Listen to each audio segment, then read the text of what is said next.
Viimased suvitajad lahkuvad oma suvekodudest. Autod vuravad linnade poole.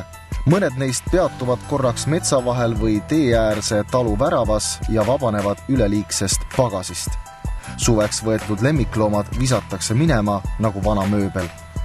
Käes on jälle koerte kasside hülgamise hooaeg.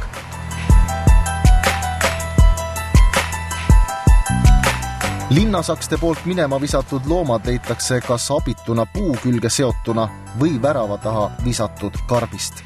Õhtul nägin ühte tumedat autot, mis seisis meie tee peal ja kus kallal kohmitseti. Hommikul ärkan üles, vaatan, veranda ukse taga mängivad 4 kassipoega ja kassi ema kraabib ust ja püüab sisse tulla ja kassipojad ka. Arvatavasti keegi hülgas oma kassipojad ja tõi nad metsa ja jättis siia maha. Harvad pole ka juhtumid, kui mittevajalik lemmikloom lihtsalt suvilasse nii-öelda unustatakse. Meil on siin naabrid väga paljud juba, kes ütlevad, et kes on jälle kuskilt mingi kutsika leidnud ja neil kogu aeg, eriti just sügiseti. Ma olin ise oma koeraga jalutasin, no see oli küll kass, kui ma nägin, auto jäi seisma siin vääna tee peal, kass visati maha, kass vaatas niimoodi edasi-tagasi ehmatanud ja hakkas jooksis mööda seda tee äärt nii palju, kui ma hommikuti koeraga käisin ja lõpuks oli ta auto alla jäänud, laip oli tee peal. Mõned päevad tagasi kuulis Keila Joal elav Elle Kaigas haledat koera nuuksumist. Tõenäoliselt oli koerabeebi peremees kutsika lihtsalt külma südamega hüljanud.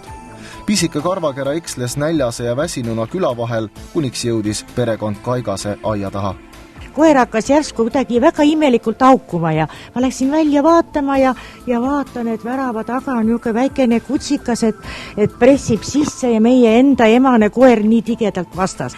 Tuli, ta oli läbi märg nagu kalts, ta oli õudne. Aga ta oli nii rõõmus, ta hakkas siis mind kohe lakkuma, võtsin ta sülle ja tõin ta tuppa. Kaikad on head inimesed ja hoolitsevad kutsika eest. Paraku endale nad teda jätta ei saa, sest majapidamises on juba 2 koera. Loodetavasti leiab pisike endale siiski hoolitseva peremehe, sest koeri ju ikka tahetakse. Me otsime neile kodusid. Siin on juba igal ühel on koer olemas, kellel 2, siia enam ei ole neid kuskile anda. Aga kuhu peaks hoovi peal hullavad kiisud panema perekond Salmed? Mis nüüd saab? Ma ei oska seda arvatagi. Ilmselt tuleb mul varjupaika helistada, kui varjupaigad on ju kõik loomi täis. Sealt ei tulda väljagi. Seal arvatakse, et see on mu enda kass, kellest ma tahan võib-olla lahti saada ja seal ju kõik loomad hukatakse.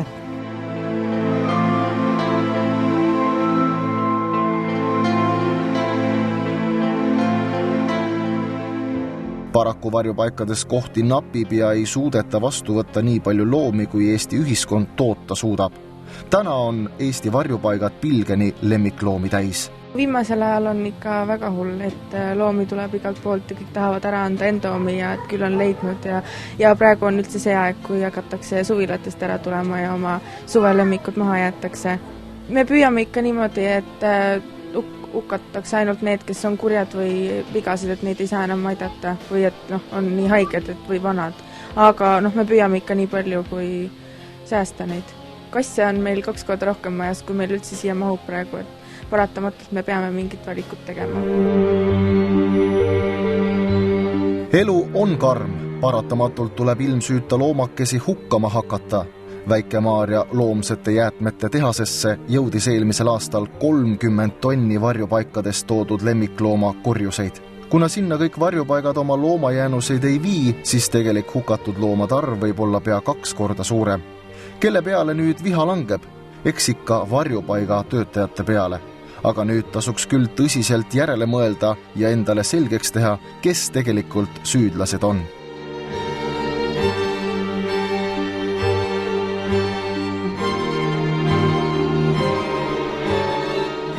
Süüdlased on aga hoopis mujal.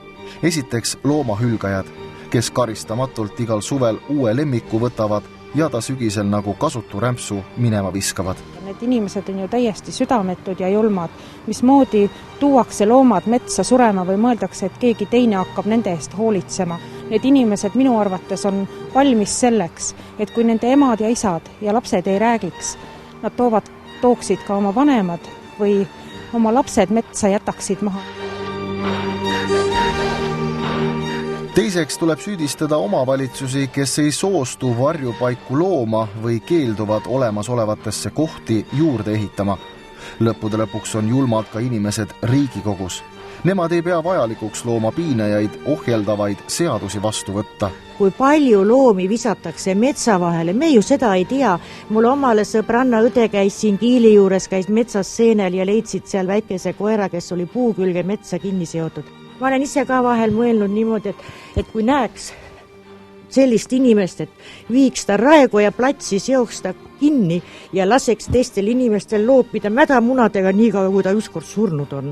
Eestis on looma hülgamine massiline ja reeglina mitte kunagi loomahülgajaid kinni ei püüta. Siit ka palve Keila-Joa rahvale, et juhul kui te teate, kes on selle koera peremees, andke reporterile teada. Me tahaks seda lurjust näidata kogu Eesti rahvale.